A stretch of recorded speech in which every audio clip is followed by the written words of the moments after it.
Momento UOL. Bem-vindos a mais um Momento UOL, o podcast da Acesse Academy. Eu sou Luciana Telles. E eu sou o Diego Azevedo. E, bom, essa temporada, como vocês já sabem, está sendo apoiada aí pelo ONONO aqui da BASF. E a gente tem o maior prazer de estar aqui nesse estúdio tão maravilhoso, tão bacana aqui do Rocha Verá, né? Agora a gente está em outro patamar. Bem localizado, outro patamar. Até a cadeira de... Ouvintes, vocês não sabem, mas a cadeira mudou. Tá sensacional. Deu um bico de papagaio ano passado. Até porque eu quarentei e tava ficando mais difícil, gente. Bom, é isso, gente. E como vocês já sabem, a gente está numa temporada trazendo aí alguns nomes que talvez estejam indo mais nos bastidores, seguindo aí uma carreira muito mão na massa, em grandes empresas, algumas startups também. E dessa vez trouxemos aqui a Regiane Favorato, da Vivo. Regiane, muito obrigado por ter aceitado o nosso convite mais uma vez, né? Você esteve no Customer Day também. Está lá no Customer Day desse ano de novo. Bom, hoje a gente vai falar muito aí sobre o desafio que é a Vivo, né? Eu acho que a maior empresa hoje de telecomunicação do Brasil. E acho que também do mercado, né? Porque se a gente pode falar que tem um mercado que não é unânime em relação à qualidade de atendimento, é o mercado de telecom no nosso país, né? Então acho que é legal também, quando a gente fala de polêmica, é muito disso, de entender assim, tá bom, por que não? Quais são os desafios que estão por trás, né? O que acontece para ter essa percepção de mercado e como é que as empresas podem, talvez, usar isso como um diferencial competitivo também. Boa. Rê, fica à vontade para se apresentar e seja bem-vinda. Obrigada, é um prazer estar aqui com vocês hoje. Eu sou a Regiane Favorato, sou uma engenheira aí de formação que se aventurou no mundo aí de clientes e vou contar um pouquinho para vocês como é que foi essa história, essa trajetória. Muito legal. Então, assim, já aproveita, tô com o seu LinkedIn aberto aqui. Tava te stalkeando, Rê? Tava, né? Tava. É pior que ele tá mesmo, eu tô vendo. Eu também te stalkeei no caminho, sabia até do histórico de trabalhos, enfim. Exatamente. E o início da sua carreira foi em suporte técnico, né? 5 anos aqui. E aí eu queria que você começasse do início mesmo, contando um pouco de como foi essa experiência. E também já correlacionando com as coisas que você faz hoje, o que isso te deu de práticas e de base para essa tua carreira. Tá bom. Eu comecei, na verdade, assim, porque que eu fui para a carreira técnica. Eu fiz um colégio que chama Federal, que é a Cefet ali em São Paulo, do lado do metrô Armênia.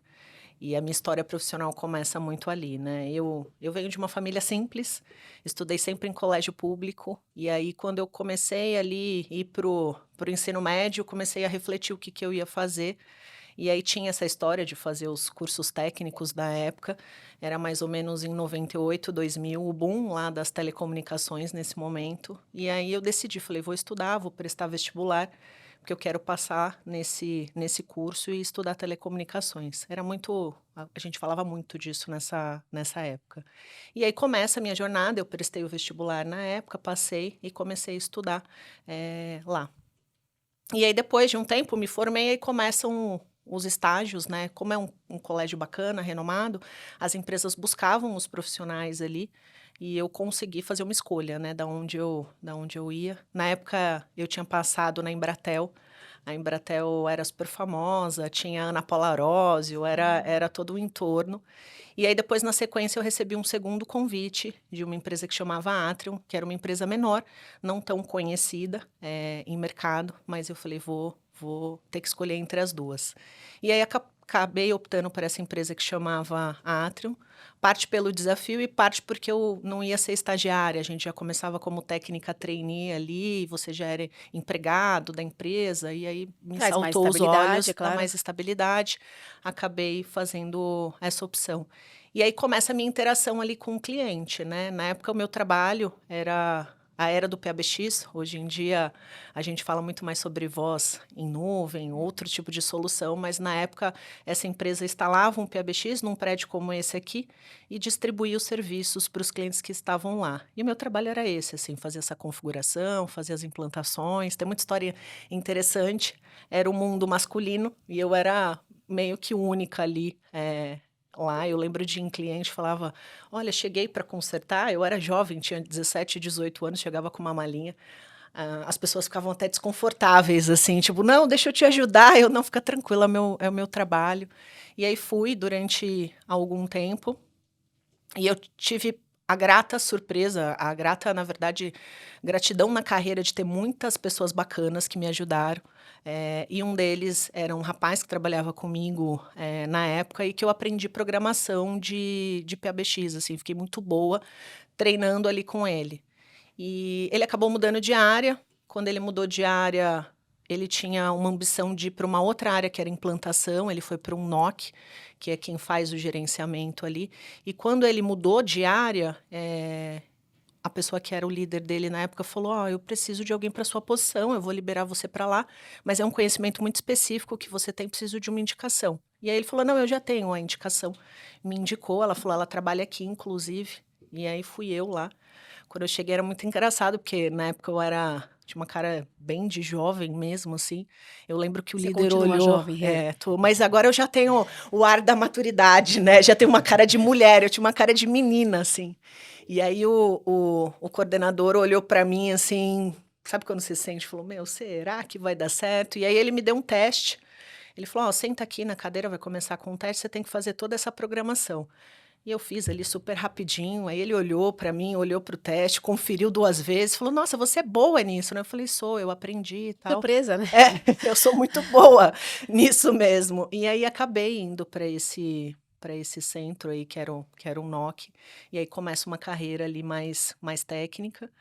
Eu tinha feito técnico de telecomunicações, aguardei 1 ano, porque eu não tinha a grana para pagar a faculdade, eu queria fazer engenharia é caro. E aí, quando eu fui para esse lugar, aí eu consegui a grana lá, e aí eu começo a fazer a faculdade ali de engenharia e me aventurar nesse mundo. E é engraçado que quando a gente pensa em engenharia, a gente pensa em pessoas que não gostam de gente, né? Exato. Talvez pelo meu viés do meu marido. Meu marido também é engenheiro. E eu fico pensando, gente, a galera da engenharia, de forma geral, é uma galera que gosta mais de viver entre elas e a Entre área elas, né? técnicas que elas escolherem. Então, por exemplo, meu marido trabalha com trens. Se ele pudesse casar com um trem, certamente ele teria casado com um trem. Seria muito Excelente. mais fácil a relação dele com o trem. E aí, como é que você dá esse salto dentro da tua trajetória profissional para trabalhar com gente? Eu gosto, vou te falar a Regiane de hoje e a do passado. Hoje eu tenho muito claro, assim, que eu gosto de pessoas e tecnologia. Todo mundo me pergunta: "Regiane, como você vê no futuro?". Com pessoas e tecnologia, que são as 2 coisas que eu gosto. Lá atrás, o que aconteceu é engraçado, assim, acabou surgindo uma liderança natural. A gente trabalhava numa área, tinha mais ou menos umas 20 pessoas e a gente fazia plantão. E eu sou uma pessoa que não gosta de reclamar. E tinha muita reclamação lá. "Ah, mas eu vou ter que trabalhar esse sábado, me avisaram hoje na quarta-feira, eu tinha um compromisso, por que que ninguém faz uma escala adequada e não sei o quê?". E o meu chefe não era a pessoa mais organizada para esse tipo de tarefa. Aí de tanto ouvir reclamação, eu assumi. Eu falei assim: "Ó, a partir de agora, tudo que vocês tiverem de escala, essas coisas, De eu vou montar". processo, eu vou puxar. Aí montei uma escala de 3 meses, se alguém queria trocar, eles me procuravam, comecei a organizar a escala de folga, plantão, essa parte mais administrativa. E no final o que aconteceu? Todo o time me procurava para organizar esses temas. Passado um tempo, o meu coordenador me chama e fala: "Regiane, aqui na empresa vai abrir um processo que chama supervisor trainee. A gente vai treinar as pessoas para liderança, para quando tiver uma vaga, a empresa está crescendo, quando tiver uma vaga, as pessoas poderem aplicar". Quando ele me falou aquilo, sei lá, eu tinha uns 20 anos, eu não entendi muito bem o que que ele estava querendo falar, mas aí eu perguntei: "Mas por que eu, assim, por que que você enxergou?". Ele falou: "Não, porque você tem uma habilidade natural aqui de liderança". Eu falei: "Não, legal, eu quero, vou abraçar a oportunidade". E aí comecei, era um treinamento muito legal, eles passavam os principais líderes, então uma vez por semana, normalmente na sexta-feira, a gente passava meio período com o diretor de finanças, depois com o diretor de operações, e aí nesse treinamento a minha mente começou a ampliar, né, eu comecei a entender uma série de coisas que eu não entendia ali, né, eu tinha uma carreira ali, me dava bem muito pelo esforço ali, pelo trabalho, pela dedicação, por estudar. E aí, nesse momento, abre a minha mente assim, para um universo de temas. E aí, o que acontece? Tem uma vaga, aí eu apliquei, eu fiquei mais ou menos uns 6, 7 meses ali fazendo esse curso. Eu apliquei, acabei passando, aí eu volto lá para aquele time que eu comecei, mas como supervisora ali dos técnicos, né, então eu cuidava mais ou menos de umas 15 pessoas. E eu falo que essa é a minha maior, lição de liderança, porque quando eu cheguei lá, assim, eu era jovem, mulher, a maioria das pessoas que estavam lá eram mais velhas, tinham mais experiência, mais conhecimento técnico, homens. E no começo eu tinha muita dificuldade. Eu ia passar um serviço, ó, preciso. Não, eu tô enrolada aqui com outra coisa, não consigo. Aí esse aqui, não, eu não dá para eu fazer essa atividade. Eu falei, gente, e agora? E aí eu comecei a falar, não, você tá enrolado? Vou aí com você te ajudar. E comecei a ir atrás das pessoas. E muitas vezes eu ia, a pessoa não estava lá, ela já tinha ido embora. Então ela terminava um serviço, dava lá tal horário, ela ia embora e eu ficava com o problema na mão. E aí falei, o que que eu vou fazer? Eu falei, vou conversar com as pessoas. Coloquei todo mundo ali na sala, falei, gente, a gente precisa entregar um resultado, vocês precisam trabalhar, eu também. Como é que a gente vai se organizar aqui nesse universo? E fiz um combinado com o time. Falei, ó, vamos trabalhar direitinho, cumprir os indicadores e sexta-feira, se tudo der certo, não tem mais trabalho, a gente almoça todos juntos e a gente vai embora. E aí começou. E foi dando certo, foi dando certo. Aí eu fazia sempre uma reunião com eles, eu levava um livro, eu gosto muito de ler, levava um livro, li um trecho, a gente discutia. E começou ali uma proximidade muito natural, assim, sem muito treinamento, sem muita técnica, mas muito de coração Genuíno, ali. né? Isso que eu falei, Genuíno, genuíno. muito de coração. E aí passou um tempo, na época a gente tinha mais ou menos uns 15 supervisores, eu comecei a ranquear em primeiro, assim. Durante muitos meses, meus indicadores eram os melhores. Eu não era melhor tecnicamente, não tinha o melhor conhecimento técnico, mas eu aprendi a trabalhar com pessoas, assim, com coração, realmente, genuinamente. Muito legal. E assim, os clientes ou os ouvintes aqui, quem está acompanhando o podcast, com certeza faz parte de uma fatia do mercado, né, que é o que a gente acompanha lá nos nossos dados, entre 25 e 35 anos, muita mulher, né, acho que é 60%, 70% feminino, nosso público, e muitas delas estão exatamente nesse momento. Você até é um early stage aí, né, 20 anos, né, bem mais nova, mas o que você diz para essas mulheres que estão nesse momento, assim, fala, putz, eu tô aqui 25 anos, me deram um presente aí de grego de gerenciar ali 5, 10, 15 pessoas, muitas vezes até sem técnica, né, Lu, assim, de E gestão, ainda de achei que a CS. estrutura dela é bem boa, né? Porque a empresa foi lá, investiu em desenvolver as pessoas, porque a gente vê na prática você é muito bom nisso aqui, vou te colocar naquela posição e se vira, né? A sua empresa ainda teve esse histórico, né? De tentar de apoiar vocês no desenvolvimento antes de jogar vocês com os leões ali de alguma forma. Mas é uma excelente pergunta, Di, porque a gente responde muito sobre isso, né? Ah, Luciana, que eu era CS da minha operação, fazia muito bem, me deram a oportunidade de ser coordenadora. Oportunidade. Não sei por onde começar, sabe assim, a gente escuta muito isso. E eu digo, meu Deus, vamos lá. Como que a gente ajuda, né? Eu converso muito, essa pergunta eu recebo também, inclusive, do próprio time. E eu acho que a primeira vez que você vira líder é o mais difícil. Então, essa história que eu contei aqui para vocês é a mais difícil da minha carreira. É uma das primeiras, mas a mais difícil. Porque é ali que você realmente vai aprender. E normalmente o que acontece? Você é muito bom em alguma coisa, e aí vão te promover e querem que você seja muito bom distribuindo aquilo para o time, né? Então você deixa de ter uma entrega para si para fazer a entrega através das pessoas. Eu até hoje, quando eu tenho um desafio de liderança e eu tenho que parar uns minutinhos ali para pensar se eu vou para a esquerda ou para a direita, eu penso sempre o que gostariam que fizesse comigo, né? Então, assim, a dica que eu dou é: tratem as pessoas como você gostaria de ser tratado. E eu sou muito honesta e transparente, assim, eu não fujo dos feedbacks difíceis. Óbvio que com todo cuidado, com todo respeito, mas quando eu preciso dizer alguma coisa difícil para alguém do time, eu chamo, planejo aquilo antes, mas eu digo, porque às vezes aquela pessoa que está ali com você, ela tem um potencial enorme. Só que ela tem, às vezes, um soft skill que precisa ser desenvolvido e que se você não ajudar e não falar, ela não vai ter oportunidade, porque muitas vezes a gente tem ponto cego. Eu tenho, vocês têm, todo mundo. Então, acho que duas fórmulas, assim, trate as pessoas como você gostaria de ser tratado. E o segundo é: dê feedbacks valiosos e genuínos. Ah, Regiane, mas eu dei o feedback e não resolveu. Ninguém muda do dia para a noite. É uma plantinha, assim, ó, coloca a semente, vai regando, apoia. Eu acho que o apoio também para as pessoas é isso, né? Liderança não é, ó, eu quero isso aqui dessa forma, vai lá e faz. É o acompanhar ali, né? O famoso FUP ali, né? De você fazer o follow-up. Tá precisando de ajuda? Acho que essa pergunta também, como que eu posso te ajudar? Eu faço muito isso, assim, como é que eu posso te ajudar? E ouvir as pessoas, né? Ter a paciência ali de esperar uns minutinhos. Eu sou a pessoa da ação ali, né? Mas cada vez mais eu tenho aprendido que ouvir as pessoas Faz é diferença, né? importante. Outro dia eu li uma frase no LinkedIn que dizia assim: nós temos uma geração de profissionais, e eu nem acho que é uma geração, eu já falei isso em outro episódio, que eu não acho que é uma questão só de idade, geracional, enfim, mas que a gente tem um leque de profissionais que cobram das empresas aquilo que eles deveriam cobrar de outros nichos da vida deles. Então, familiares, de amigos, da academia, enfim, que eles deveriam cobrar desses nichos o que muitas vezes eles cobram e esperam que as empresas entreguem, né? E esse é um desafio que a gente tem vivido, né, Rê? De pegar esse perfil, eu não acho que é a geração, esse perfil de profissional e conseguir direcionar eles para.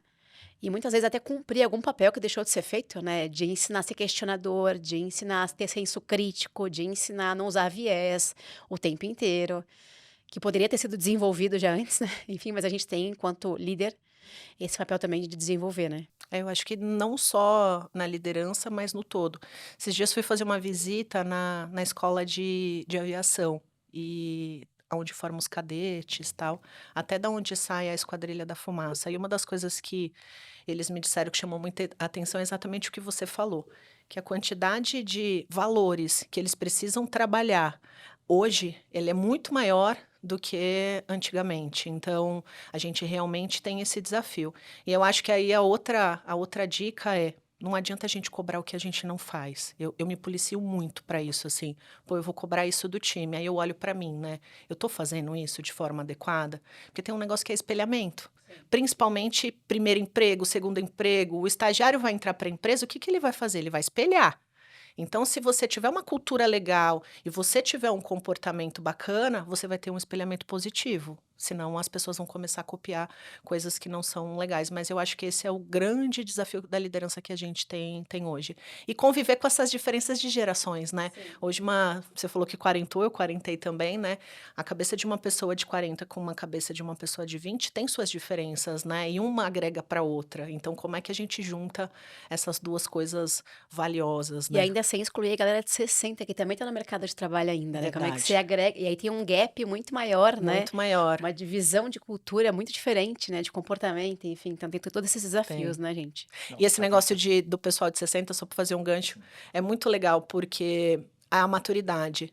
Eu estava com um time que tinha muita gente jovem, eles estavam ali ansiosos, tal. Falei, vamos trazer alguém, mas é muito engraçado, assim, a maturidade traz, e a troca que aquela pessoa faz ali no time vai equilibrando, né? Então, por isso que é importante esse equilíbrio no Com time. certeza. A gente tinha até aqui, né, o tema de diversidade para discutir um pouco disso também. Eu ia falar que meu pai tem 70, ele não entende até hoje de por que eu troquei tanto de emprego, né? Mas é, porque antigamente não, na geração dos nossos pais, eles ficavam 30 anos na mesma empresa e, Isso era troca, e carreira, né? tocar era ruim, né? Trocar era ruim, era como uma traição, enfim.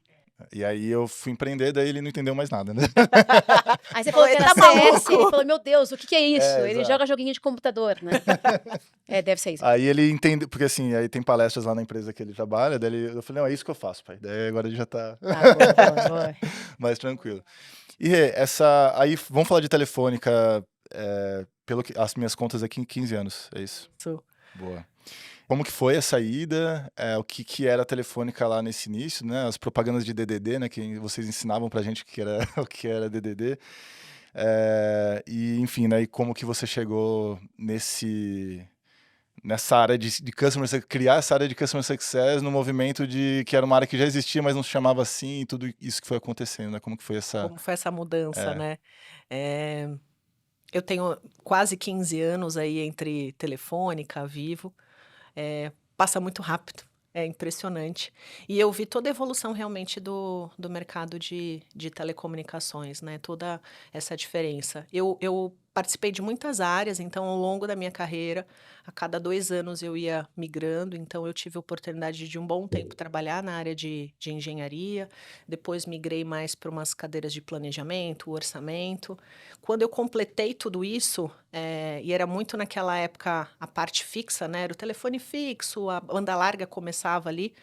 E aí veio o tema da móvel, na época de uma fusão, e ali eu falei, eu preciso fazer alguma coisa para colocar móvel no meu currículo, né? E aí dentro de um processo, assim, a gente tem processos internos que são abertos, as vagas, eu já era gerente sênior na época, surgiu uma oportunidade lá, que era para ir para o atendimento, e que tinha que ser eu ia cuidar de B2B, tanto fixa quanto móvel, era bem completo o pacote, falei: "Ah, vou me inscrever nessa vaga", acabou dando certo, eu passei, e aí eu fui ser responsável pelo atendimento do B2B da Vivo, isso mais ou menos em 2016. E aí começa a minha carreira no mundo aí de clientes mesmo. Quão era diferente da época que você pegava a sua malinha com os equipamentos e ia nas empresas fazer a ligação do PABX para esse movimento de você assumir uma operação de atendimento a cliente? É diferente porque quando você assume numa posição que eu tinha, é um volume enorme de coisas, né. Então, antes eu atendia o cliente ali um a um, né, tinha todo aquele cuidado, e aí eu fui para uma cadeira que eu tinha que ter esse mesmo cuidado, só que numa amplitude, muito maior. Então, assim, a bagagem que eu tive de conhecimento técnico, de estar lá no front, ajudou muito, porque eu vou para essa cadeira com um mindset realmente de quão é importante dar um atendimento para um cliente lá na ponta, mas com esse desafio de amplitude, né, de um mundo gigante e que você tem que prestar um bom atendimento e satisfação ali para o cliente. Bom, aí a sequência aqui é que em agosto de 2020 virou CX, e aí o atendimento era chamado de CX, ou realmente tinha um grupo de pessoas pensando na estratégia de experiência do cliente no B2B da Vivo? Como que foi isso? Porque a gente vê diversas formas, e CX eu acho que não tem uma definição do que é o papel, né? Cada empresa está tentando fazer de alguma forma. Quando eu fui para lá era tudo muito misturado, assim, acho que CX começou misturado ali um pouco com call center, com atendimento, e aí conforme a gente foi implantando os projetos, a gente foi entendendo a importância de ter uma área separada. Então quando eu fui para essa cadeira de CX, realmente é uma cadeira específica ali, de ter a voz do cliente, de ter a estratégia, de tudo que engloba realmente, de medir satisfação, muito focado em CX. Ele foi o nascimento realmente, não, a gente precisa ver de forma separada, porque quando você cuida de uma operação e você olha, você acaba dividindo o seu tempo ali, o seu foco, né? Então a estratégia em 2020 foi, não, vamos realmente focar aqui, e aí eu separei uma parte, outra pessoa foi cuidar ali da operação e eu fiquei responsável. Eu faço muita palestra, não sei se você já viu alguma, mas eu sempre faço uma piadinha que envolve o mercado de telefonia, que eu falo assim: ninguém acorda, escova os dentes e fala: "Uhul, vou ligar para uma empresa de telefonia hoje. Que alegria!". Porque a gente sabe que enquanto consumidor tem uma experiência, e aí falando mesmo do B2C também, Aham. muito desafiadora, né, de atendimento, de qualidade de entrega. Eu sempre conto o case da minha mãe, né, que na véspera do meu casamento estava o rapaz da NET na minha casa. E eu fazendo as lembrancinhas dos padrinhos, eu e minha prima, e a mãe falando com o rapaz da NET porque a televisão estava quadriculando. Eu disse: "Mãe, eu vou casar amanhã. Que diferença faz a televisão tá quadriculando hoje, né? Deixa a televisão". Para amanhã. Mas o rapaz ia tanto lá em casa que ele já conhecia a gente, desejou bom Levou casamento. presente, né? Não, ele participou quase da última janta minha de solteiro, o rapaz estava lá, da NET. Então, assim, a gente sabe que existe um desafio gigante, até pelo tamanho de mercado que, né, que todas as empresas de telefonia têm que cumprir, pelas regulamentações que vocês também vivem, que também não é nada fácil. Conta pra gente assim, tá bom, como é que você entende, esse movimento? E cada vez mais eu vejo a gente quebrando essas barreiras, mas como é que você vê esse movimento e essa visão que as pessoas têm desse mercado? É o mercado de serviços, né. Eu gosto muito de fazer bench, acabo fazendo muita troca aí no mercado. Quando você vai para um produto, é um caminho que você segue, né. Quando você vai para serviço, é muito mais desafiador. Então não só as empresas de telecomunicações, mas as empresas de energia, gás, então tem toda essa mão de obra que vai para dentro da casa do cliente, tem todo o desafio da infraestrutura tá exposta aqui no meio, né. E o Brasil, ele tem uma pluralidade, assim, diversa. E é um país gigante, né? Gigante. Você atender no Nordeste é diferente de atender no Sudeste, que é diferente de atender no Centro-Oeste e assim sucessivamente. Então, hoje sim, o mercado de serviços, ele é desafiador, você tem que entrar na casa do cliente, então ter o cuidado, ter esse respeito de como você vai lá prestar o serviço. A gente tem o desafio do famoso agendamento, então muitas vezes a gente agenda, o cliente não tá, ou às vezes o técnico atrasou agendou no primeiro serviço, chega um pouco mais tarde no segundo, então esse tema de agendamento também é. E tem todo o cenário que você mesma colocou da regulamentação, né, a gente hoje tem muita coisa embarcada e que a gente tem que cumprir uma série de temas. E outro desafio também é o quanto a gente recebe, como é que eu posso dizer?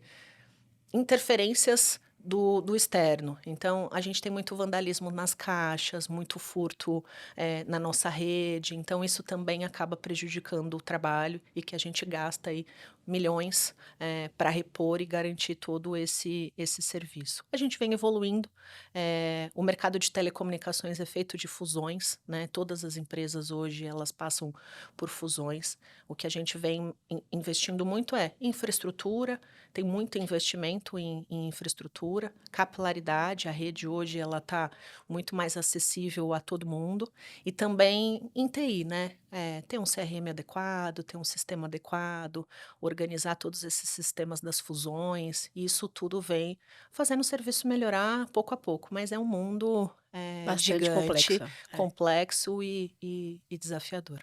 E como que você vê o futuro do mercado, né? O Nubank acabou de anunciar que vai entrar no mercado, não sei o nível de qualidade, com certeza vai ser uma infra ou de vocês ou de algum concorrente de vocês. Mas você acha que tem espaço para... Nubank não é mais startup, mas assim, Outros players, né? para outros players, pessoas, empresas que venham com nível de, talvez, de flexibilidade um pouco maior, né? Como que você está vendo esse movimento? É um movimento natural, assim como a Vivo também tem lá o produto Vivo Money, por exemplo, é um movimento natural de cada vez mais as empresas buscarem novas formas de receita, E tal, diversificar crescimento. diversificar. O desafio de infraestrutura, tudo isso que eu falei, de prestar o serviço, ele é enorme para todo mundo, independente do player que entrar no mercado, vai passar por esses desafios que eu comentei. E a diferença entra um pouco no nosso mundo, né? Qual é a prestação de serviço de cada um, quem está fazendo um CX melhor do que o outro, então como que cada empresa vai tratar esse tema de cliente realmente. E aí, pegando esse gancho da diferenciação, porque eu acho que assim, você trouxe a questão do Nubank, e o mercado de telefonia é um mercado tanto ou mais regulamentado do que, talvez tanto quanto do que banco, né, financeiro. E aí chega um player que desburocratiza a abertura de contas, que libera limite para qualquer pessoa do mercado brasileiro, enfim. E aí vai lá e reinventa um jeito de fazer mercado financeiro no Brasil. E aí depois a gente vê o movimento de todos os grandes bancos tentando digitalizar e construir o seu braço menos burocrático e assim por diante, né? Como que você enxerga? E aí, o que que te faz acordar todos os dias de manhã para entregar sempre esse um pouquinho mais para os clientes? Eu vou responder como consumidora, né, eu acho que quanto mais tiver essa atenção no mercado, mais positivo é, a gente vai ter um Brasil muito melhor. Conforme vão vindo as novas ondas, a gente vai falar um pouco sobre IA, o próprio IA impulsiona aí uma série de coisas. Eu costumo dizer que trabalhar e construir jornada de cliente é um tijolinho todos os dias, né.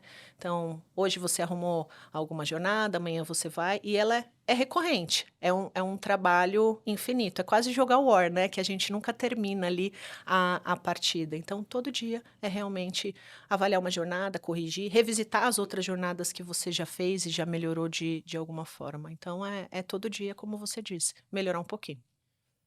O último episódio foi com o Matheus Pestana, né? E ele que me apresentou a você. E eu acho muito legal a Vivo ter uma operação de sucesso do cliente, porque para os nossos alunos é uma dificuldade quando é serviço, né? Então, não é um software SaaS que está lá instalado e a gente tem parametrização de muita coisa, né? Tem indicador se ele está engajado ou não. O serviço... B2B, né? E ainda é B2B. Então, assim, o problema é meio que no serviço mesmo, né? Às vezes é no atendimento de um terceiro que foi lá ou de algum operador. Para todo mundo que está ouvindo aqui que está nesse mercado de serviço, o que vocês fazem lá que você acha que dá muito certo? E o que você fez que talvez não deu muito certo também? Vou falar um pouco, de Customer Success hoje? Acho que o grande segredo está nas pessoas. A diferença que você tem de um consultor atendendo para outro, ela é crucial ali nesse relacionamento com o cliente. A gente evoluiu muito, tem muito sistema, tem de tudo, mas o relacionamento ali, um a um, faz muita diferença. Quando você erra, e todo mundo vai errar em algum momento, a diferença é como você corrige e qual é o suporte que você vai dar naquele momento. E aí entra um papel que são as pessoas, e entrar dentro dessa complexidade de resolver os temas. Eu diria que hoje, o que faz muita diferença ali no time realmente são as pessoas. É esse um por um, entender o que o cliente tem lá na ponta, entender o negócio dele, entender o que é o sucesso para ele, não o sucesso para nós. Então, isso hoje acho que é muito valioso.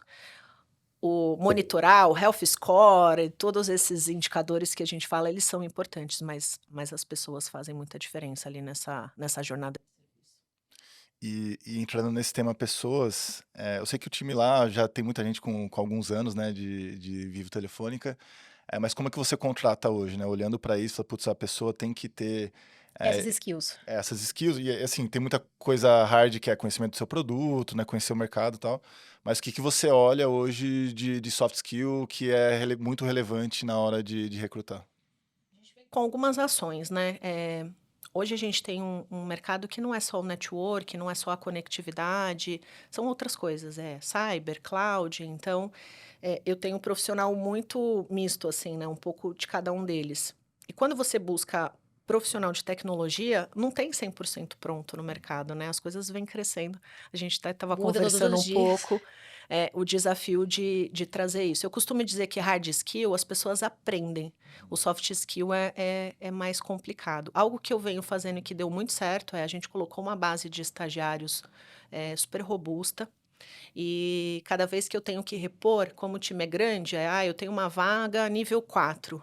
Quem é o meu melhor nível 3? E a gente faz o que eu chamo de Progressão, escadinha, aham. para dar oportunidade das pessoas crescerem e a gente vai promovendo a ponta da pirâmide. Óbvio que nem sempre é nessa Tem alguém pronto, vertical, né, alguém aham. pronto, e a gente olha para o mercado. Quando eu olho para o mercado, eu olho muito assim, empatia, resiliência, o quanto a pessoa consegue tratar problema complexo, né, o quanto o Inteligência raciocínio emocional, porque imagina inteligência numa emocional, crise. numa crise. Já no estágio você cobra isso na Óbvio que você não depende do nível ali, você não pode exigir demais, porque ela ainda está numa construção, mas dependendo do perfil para esse mercado, a gente percebe. O que você quer descobrir na hora que você tá pegando um estagiário? Eu quero ver se tem empatia ou não. Você não quer saber se ele tem o máximo desenvolvido de empatia, mas se de alguma forma o olhar para o outro faz diferença para ele. E aí você sabe que aí tem aquele diamante bruto que você vai ali lapidar. Quando você fala: eu quero alguém que tenha resiliência", você vai buscar a história daquela pessoa e entender assim, tá bom, quantas vezes ele foi empurrado pelos outros ou quantas vezes ele sozinho teve a iniciativa de buscar um curso, né, que pudesse alavancar a carreira dele. Aí você fala: "Beleza, ele não tá com tudo desenvolvido aqui, não tá um diamante, não tá brilhante na minha mesa, mas ele tem esse potencial", e aí você descobre os potenciais, pensando em soft skills, e aí você vai desenvolvendo. É muito mais difícil quando você pega quando não tem potencial. A pessoa não tem empatia desenvolvida ou não tem, nenhum nível de inteligência emocional. Não faz o menor sentido você colocar esforço naquela pessoa para esta posição, pode ser que para outros ela vai se dar muito bem, porque não tem como lapidar o que não existe. A pessoa precisa resiliência não é só um desenvolvimento, a pessoa também precisa querer estar ali, né, e desenvolver. É muito fácil dizer resiliência, mas é muito difícil desenvolver. Eu brinco que quando eu cheguei nessa cadeira que eu tô hoje há 3 anos atrás, eu tinha um nível de resiliência que, conforme eu fui recebendo os desafios ali de dia a dia, hoje eu tenho um patamar de resiliência muito mais alto. Então, todo mundo numa cadeira de Customer Success vai desenvolver. Precisa entender o quanto a pessoa quer aquilo para a carreira dela, né. Tem gente que vai ter aptidão, eu quero desenvolver software, eu quero fazer um código, ali não necessariamente você precisa ter esse nível de resiliência tão alto, então tem um pouco aí de perfil também. Maravilha. O assunto do momento é IA, inclusive o Customer Day vem com uma pegada dessa, e a gente até colocou um tema de inteligência humanizada, porque a gente quer também falar disso que você estava trazendo, putz, serviço, inteligência artificial vai ajudar, mas ainda as pessoas vão ser mega, protagonistas dentro do processo. é o que vocês estão olhando lá dentro da operação, sendo uma operação que depende muito das pessoas. Fora a tecnologia que a Vivo com certeza deve ter um monte de projeto rodando, que você não deve poder abrir aqui pra gente, mas o que você olha hoje que pode impactar bastante o mercado, que talvez a galera que está ouvindo a gente pode aproveitar também? Bom, o que a gente vem fazendo muito é suporte para as pessoas, né, o IA ele traz, assim como a gente usa GPT ou Copilot, a gente vem colocando ferramentas ali de como a gente auxilia ali no dia a dia. A gente tem uma base de conhecimento, assim como a internet é base de conhecimento para o IA, a gente tem uma base de conhecimento valiosa dentro de casa e a gente está transformando isso cada vez mais em conhecimento para as pessoas que estão fazendo um atendimento. Tem muita coisa processual, né? Tudo que é processo que você consegue ali automatizar de alguma forma, esse novo momento de IA, ele traz essa oportunidade. Nosso olhar está muito mais para o suporte ali das pessoas, por enquanto, do que para fora. Eu trabalhei com chatbot em 2010, 2012 ali. E naquela época a gente usava os chatbots. E eu estava vendendo chatbot para o mercado naquela época.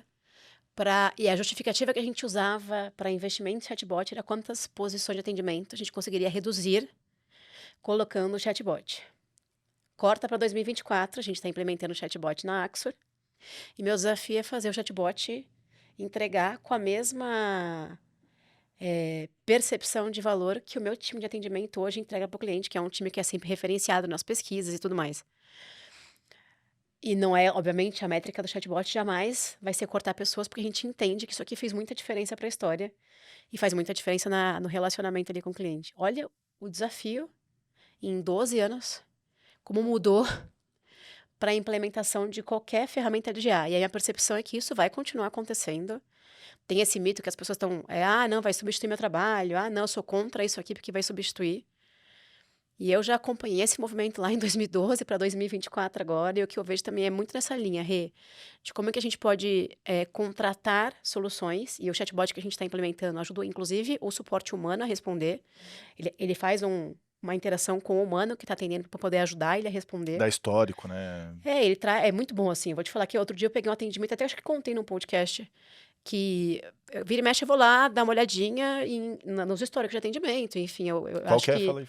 para mim é muito importante. E foi uma pergunta muito difícil que o cliente fez, tá? Quando o cliente fez aquela pergunta, que eu falei assim, aí eu na minha cabeça já pensei na resposta, porque eu tô lendo a pergunta do cliente, a gente que trabalhou com atendimento, que tá na linha de frente do cliente, já pensa na resposta, não é isso? Quando eu li a resposta do chatbot, eu falei, nossa, ele respondeu errado. Que viagem! E o cliente não falou mais nada depois? Aí, e tinha sido o atendimento daquela semana, tá? Então era recente. Eu falei, bom, dá tempo de eu corrigir. Vou pedir pro time de suporte falar com o cliente, dar a orientação correta, né? Antes de fazer isso, eu resolvi só dar uma olhadinha nos updates deliveries do produto. Porque eu falei, vai que o que ele respondeu tá certo. Aí chamei o time de produto e falei, isso aqui tá certo? Tava certo, ele sabia mais que eu. Ele respondeu numa profundidade, Diego, de detalhes, que ainda que eu soubesse que aquela feature tinha ido pro mercado mesmo, eu dificilmente explicaria assim em alguns dias. Que foi isso que ele fez. Ele explicou Assustador em e alguns dias. encantador, né? Eu peguei, tirei um print, mandei pro CEO da Axel e falei, Fábio, dá uma olhadinha nesse atendimento aqui. Ele falou, chega que eu fiquei arrepiado. Porque é isso, ele conseguiu acompanhar um movimento que a gente, enquanto mantém, óbvio, né, a gente tem uma agenda super concorrida, e ele até me ajudou, tipo, a entender de uma novidade que o produto tinha lançado e respondeu brilhantemente pro cliente. Não, nenhuma posição foi cortada, o time continua todo lá, o que a gente quer é que eles alcancem outros desafios, né? Então, que eles saiam, por exemplo, do N1 e fiquem todos no N2, que é um chamado um pouco mais crítico e tudo mais. Então, olha como o mercado de tecnologia e de IA, né, ele vem se transformando. Eu tenho visto muita tecnologia que vai apoiar a pessoa a trabalhar. Você falou do GPT e tem outros, né, outras ferramentas, mas, por exemplo, a gente está testando na Axor uma ferramenta que grava a reunião com o cliente, faz a ata para a gente e a lista quais são as pendências. Que meu time gastava 2 horas depois de uma reunião para fazer isso. E que não é o melhor emprego daquela galera, daquela inteligência, entendeu? Que a gente tem das pessoas, do ser humano. Não, Como e é a que você tem gente visto? tira essa tarefa boring, né, ali do time. Eu gosto dessa sua análise. Eu acho que para a gente entender o presente, a gente estuda o passado e consegue entender muita coisa. Eu vejo a IA muito parecida com os outros movimentos em um momento muito mais acelerado, né? Então, se a gente olha para o nosso passado, os outros grandes movimentos que aconteceu com o mundo, né, ele traz realmente uma reinvenção.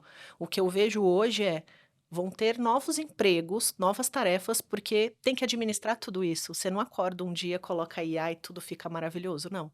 Vai ter um acompanhamento, tal. E aí falando um pouco mais de mundo, de Brasil, a gente vai ter um desafio social. Como é que a gente vai treinar educação? Porque são profissionais mais qualificados. Então, esse vai ser o grande desafio e o grande dilema que a gente que trabalha em grandes corporações, a gente tem que pensar sobre isso também, né? Como é que a gente vai treinar, Preparar a base. Aham. preparar a base para tudo isso. Assim, eu vejo um movimento que a gente tem que abraçar, não adianta lutar contra, né? Tem muita gente que fica com medo, assim, vai acontecer, tá aí. Eu tenho uma experiência pessoal, eu fiz faculdade em 2000 e agora fiz uma pós-graduação recente, terminei há poucos meses de cyber, fiz engenharia e cyber. Fazer trabalho em 2000 e fazer um trabalho agora em 2023 mudou de patamar, assim. O suporte que você tem de Copilot, ele é surreal, assim, ele ajuda demais. E aí, eu que tenho um filho de 11 anos, é assustador e encantador, porque eu tive a oportunidade de viver os 2 mundos, né, e de ler muito, e de escrever e tal.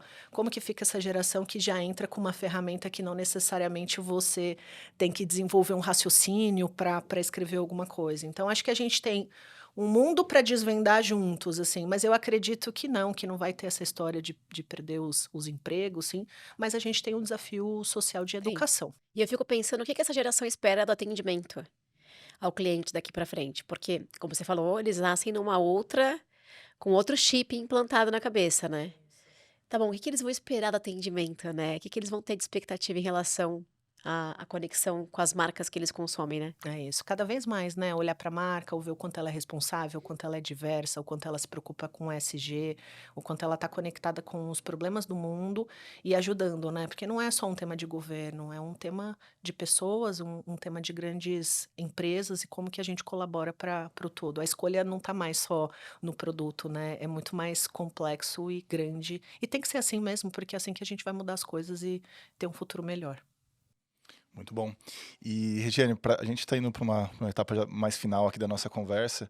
Eu queria que você trouxesse um pouco do que você vê do futuro agora, já, futuro curto prazo de 2025, quanto às nossas áreas, né, de CS, de CX, né, de tudo isso que você está Da sopa vendo. de letrinha de customer. Exato, né? Porque, enfim, né? Você saiu aí de suporte técnico para suporte e atendimento, para CX e para CS. Eu acho que você teve aí uma visão aprofundada de tudo isso. E a gente vê isso se misturando muito, né? Depois dos layoffs, as pessoas, os diretores estão assumindo mais de uma área também e tal. Então, o que que você está vendo do mercado, até para as pessoas se prepararem nesse sentido que você estava falando de educação, né? A gente tem que se preparar para IA, por exemplo, mas quais as outras, as outras temáticas que você acha que é importante para esse profissional? Eu acho que a gente está num mercado muito interessante de crescimento, de ascensão. As coisas ficam mais complexas e o papel aqui de Customer Success e CX é simplificar tudo isso. Então, assim, é um mercado que vem crescendo. No mundo de tecnologia nem se fala. Cada vez mais a gente vai precisar de profissionais de Customer Success. Pessoas muito que não olhem só para dentro da empresa, mas para fora. Qual aquela empresa para ela alcançar o sucesso dela, o que que eu preciso propor, o que que eu preciso fazer, então esse olhar para o outro. Então acho que essa é uma característica, assim, tá antenado, olhar menos só para si, mais para o todo. E tecnologia, né, assim, IA é uma realidade, ela vai acontecer, ser gestor da própria carreira, não esperar treinamento da empresa que você tá, assim, vai buscar, vai se aprofundar, vai entender, tem uma gama de coisas, hoje em dia é muito fácil aprender, né, você pode fazer da sua casa, você não tem mais aquele tempo que você precisa se deslocar, tal. Eu faço inglês sempre, né. Há anos atrás eu tinha que ir na escola de inglês, hoje eu tenho uma escola de inglês, mas eu faço online, então aquele tempo de deslocamento ele não existe mais. Então se a gente fizer uma boa gestão de tempo, dá para encaixar momentos de aprendizado. E acho que a história do lifelong learning, assim, ela é muito real. Se você não se atualizar, se você não estudar, você vai ficar para trás. A gente está num momento que a gente precisa se reinventar e buscar conhecimento o tempo todo. Esse é até uma coisa muito interessante que acontece na CC Academy, né? o B2C, muitas vezes, não tem o patrocínio. Ele fala assim, nossa, quero muito estudar e tal, mas a empresa não está me ajudando, né? Daí tem esse probleminha. E às vezes, quando vem a equipe B2B, o líder fala assim, putz, mas a galera não está fazendo, né? É isso. É um dilema. É o dilema de. Então, quando sai do nosso bolso, às vezes a gente dá mais valor. Até a gente tá fazendo o CS Academy Tour, né? Que a gente viaja ao Brasil, a gente fala, não, vamos cobrar nem que seja R$ 20 pra pessoa falar, não, dei R$ 20, eu vou lá no lugar. Então, é bem isso que você falou, né? O conteúdo, a informação tá tão na mão da gente, muitas vezes a gente não aproveita. E é um desafio dos líderes, né? Conseguir tirar isso das pessoas, porque é uma soft skill também, né? É isso. A pessoa ir lá e ser proativa na carreira dela, ser mais Estudar, se protagonista. atualizar, é isso. E aí, sempre que alguém me pergunta, eu falo assim: eu não conheço ninguém que eu considero uma referência, como eu considero a Rê, como eu considero você, que não tenha investido tempo, que acho que é mais valioso até do que dinheiro, e dinheiro para entender e se posicionar no mercado como o nosso, que está o tempo inteiro se adaptando, né? Se reinventando. Não conheço ninguém, assim, as pessoas que eu admiro, que eu acompanho, que eu sigo, que eu faço benchmark, que eu troco, que eu, enfim, reconheço, são pessoas que elas assumiram esse protagonismo em relação à sua carreira, definiram onde elas queriam chegar, e aí elas vêm fazendo as escolhas, às vezes difíceis escolhas, né? Mas investindo no seu desenvolvimento e na sua educação. Não, e tem que ter a constância, né? Eu me comprometi a fazer aquilo, vai até o final, não para. Ah, mas eu tenho uma hora ali que é chato. Eu tenho uma frase que eu falo pro Vitor, inclusive, que é meu filho. Abraça o tédio. Nem tudo que a gente faz na vida é legal, é gostoso. Tem muita coisa que a gente vai abraçar ali o tédio, fazer uma coisa que você não tá gostando muito naquele momento, mas que vai te trazer o que você quer lá na frente, né? Então, fazer um planejamento de projeto mesmo, né? Do que você quer. Porque senão a vida vai passando, as coisas vão acontecendo, você escolhendo ou não. Então, se você se planejar, é muito mais fácil você trilhar esse caminho e insistir. Ah, eu estou me propondo a fazer isso aqui, eu vou chegar até o final. Não começar um curso e parar na metade, né? Ou começar uma faculdade e desistir, começar um curso de idioma e parar. E fazer meia boca, né? E fazer meia boca ou não se Um dedicar. monte de tela que os jovens têm hoje, né? Então tá com 2, 3 telas ali, dificulta muito e é uma tentação, né? É uma tentação. É isso aí. Rê, obrigado. Muito bom, né? Eu consegui ouvir do meu coração aquele. Ah, você conseguiu, Se né? tivesse aqui uma plateia, né? Ficaria com a Rê aqui mais uns 3 episódios. Sim, com Boa. certeza. Muito Conversa obrigado. boa, Conversa gostosa, boa, Rê. leve. Tomara que a gente tenha tocado aí, mudado a vida de alguém que está assistindo a gente. Eu costumo dizer que quando eu faço esses momentos, se eu mudar a vida de uma pessoa ou incentivar alguma pessoa, eu já investi meu tempo da melhor forma possível. E deu o eureka na cabeça de alguém e aí vai ajudar. Deu um né? insight. É isso. aí. Rê, pode deixar suas redes sociais, alguma dica final que você queira e muito obrigado pela presença mais uma vez. Obrigada, foi um prazer estar aqui com vocês. Quem quiser me procurar aí nas redes sociais, no LinkedIn é Regiane Favorato, é fácil de encontrar, é só colocar lá nas pesquisas. Quiser me mandar uma pergunta, um recado, vai ser um prazer. Eu respondo todo mundo, às vezes demora um pouquinho, mas eu tenho muito carinho em responder as pessoas. E obrigada por estar aqui com vocês hoje, foi um prazer. Valeu, obrigado demais. Valeu, Lu. Pessoal, acompanhem os próximos episódios, que tem muita coisa boa ainda vinda no Momento UOL. Temos outros convidados especiais de outros mercados, com outros desafios que certamente podem se conectar com a sua carreira e com o seu momento atual, tá bom? É isso aí, não deixe de seguir a gente aí, dar 5 estrelinhas no Spotify. Se estiver vendo no YouTube, dá um like, segue também o canal, que ajuda muita gente a continuar aqui com o projeto. Valeu, gente, um abraço, até mais.